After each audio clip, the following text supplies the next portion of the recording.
ఈరోజు సాయనపల్లి గ్రామంలో CPM party మండల బృందం పర్యటనలో భాగంగా వచ్చాము.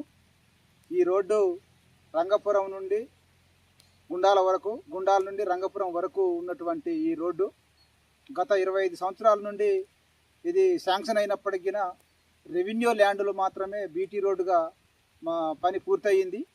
ఫారెస్ట్ ప్రాంతం మొత్తంగిన రోడ్డు మొత్తంగిన ఆగిపోవటం మూలాన గుంతలు పడి రవాణా వ్యవస్థ మొత్తంగిన శిథిల వ్యవస్థకు వచ్చినది.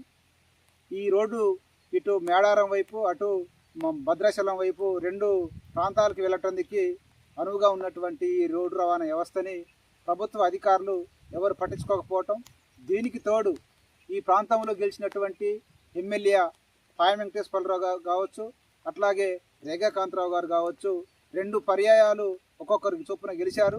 వీళ్ళు ఎప్పుడు గెలిచినా కానీ అధికార పార్టీలోనే ఉండేది. కానీ అధికార పార్టీ ఏమాత్రంగిన ఈ రోడ్డుని పట్టించుకోవటం పోవడం మూలాన్నే ఇవాళ రవాణా వ్యవస్థ మొత్తంగిన స్తంభితం అవుతూ ఉన్నది.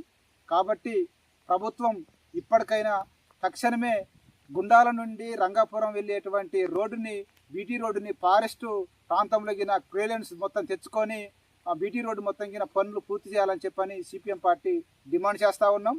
అట్లాగే ఇప్పుడున్నటువంటి ఎమ్మెల్యే గిన పాయ వెంకటేశ్వర గారు గిన స్పందించి ఈ సమస్యని అసెంబ్లీ దృష్టికి తీసుకెళ్లి ఈ రోడ్డుని పూర్తి స్థాయిలో పని అయ్యేటట్టుగా గిన తన వైపు నుంచి చొరవ ఉండాలని చెప్పని మీడియా మిత్రులందరికీ ఈ సందర్భంగా తెలియజేస్తా ఉన్నాం.